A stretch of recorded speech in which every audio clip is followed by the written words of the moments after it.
According to the National Safety Council, every 3 minutes a child is treated for a sports-related concussion. Gone are the days of just letting your child play on or shake it off. There are strict rules and reasons behind them, as concussions can cause long-term problems. Carolee McGrath sat down with Kamal Kalia, a neurosurgeon at Mercy Medical Center, to learn more. It's simply a disruption in the function of the brain because of a mechanical, physical force to the body. It can be the head directly or the body. And that force disrupts the function of the brain in ways we can't see. You can't find it on a CAT scan or a current MRI, but it clearly changes how the brain works in a bad way. Okay, so when you see a kid get hit in hockey, okay, hits his head, I mean, do you immediately pull him off the ice? And what are the symptoms that you're looking for? So if the observers, coaches, parents, if it looks suspicious and worrisome, absolutely. The participant, the athlete, needs to be pulled out on the side.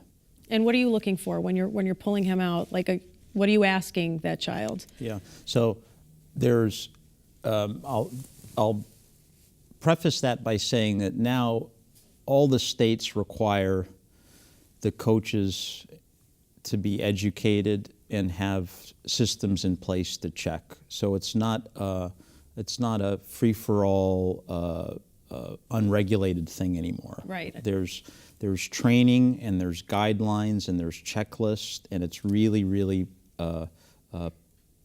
precisely done activity now. So you pull the participant off, and not at all depend on the participant's judgment to say how they are, because it's been proven about 60 to 70% of concussions are going unreported.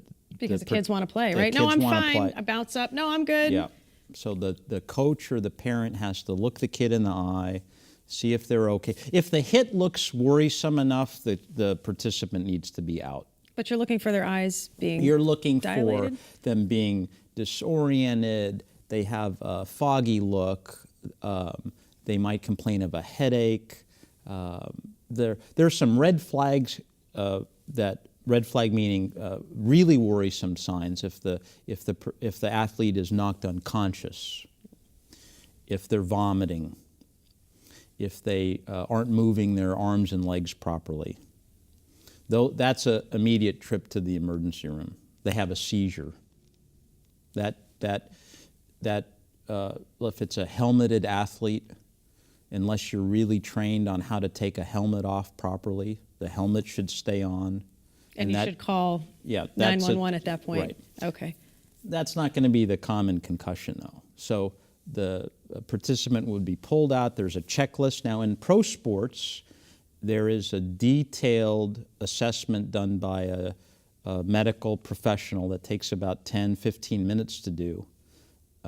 And if the athlete doesn't pass that, they talk about, so in the NFL, they have to ask who they're playing.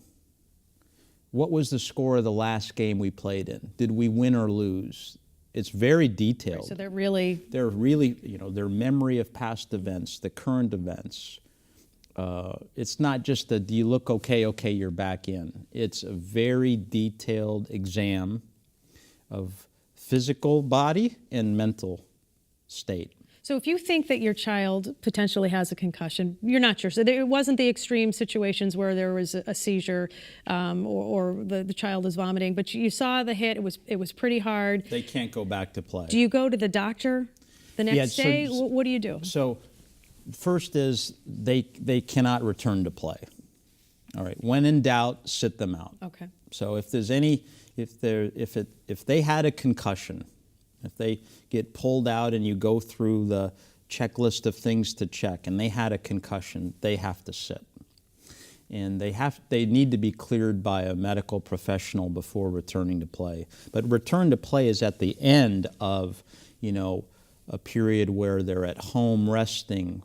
And there's a lot of variation to this. This is not cut in stone. But they're texting and video games and screen time and loud music time will all be things that may trigger a problem that have to be gradually introduced. So it's usually a 1 to 2 day rest period, then an introduction to school, and they have to be in school full time, doing well, before you even consider now a return to athletic play. So what are you talking, like a week, 2 It's weeks? normally 5 days. 5 days. If you really went by the guidelines and the child or the participant, we shouldn't say child because we're talking teenagers and adult, everybody here now. If they've had a concussion, you're looking at a minimum of 5 days before their return to play. And that's after passing a graduated step-by-step protocol to make sure they're okay. And I know that it has become so much more talked about now, and there's all of these different protocols for parents. You know, in high school, you have to sign and read about the concussions, watch a video in a lot of school systems now, and really make sure that you're informed. How many concussions end a kid's sports career? For example, I've heard, you know, kids had, you know, 6 concussions. Is that it? You know, do they not play football anymore? Do they not play hockey anymore? I don't know the exact answer to that. But I would think 6 concussions, right? As a parent, you'd say you're done. As a parent, I don't know the right number, but even one is significant. Is significant. And what about CTE? We hear a lot about the NFL, and obviously concussions prevalent there, but then can lead to this condition called CTE. Can you explain that to us? That is a situation that mimics Alzheimer's disease, but at a very young age. Because of the trauma, because of the hit, this protein gets deposited in the brain, changes the brain, and at a very young age, right, 30s, 40s, there's this dramatic change in the functioning of the brain that's leading to, you know, these suicides, bizarre behavior, or if you back it off from that, just the Alzheimer type grouping of problems where memory is impaired, their ability to function in society is impaired. So this is really serious. When you're talking about concussions with parents, this is not something that you just kind of, you know, dismiss. This is something that you're really looking at. This cannot be dismissed. Okay. And because of the events that have hurt some children, like in the Lysted law started in Washington State in 2009 because of a child that had a concussion, was returned to play, has this devastating permanent brain injury now.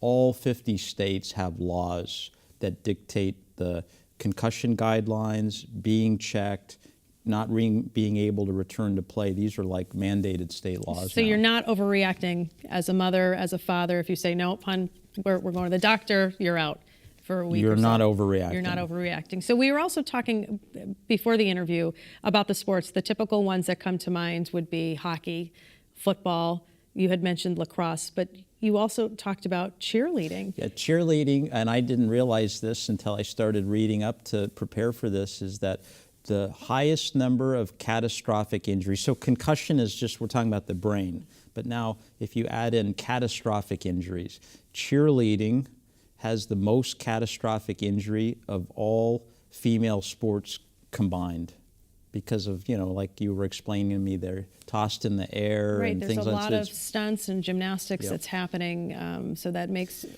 a good amount of sense. And the sports are getting really detailed on rules. So like you mentioned hockey, about body checking not being able to be done until a certain age.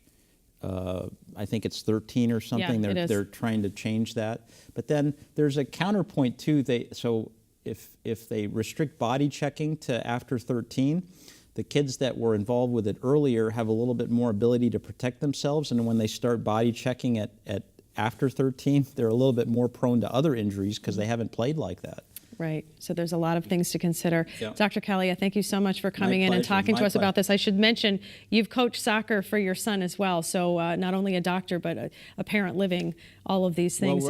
Well, the kids are all doing sports, and it's so important in their life. We just have to be careful. Thank you so much for joining us. Thank you.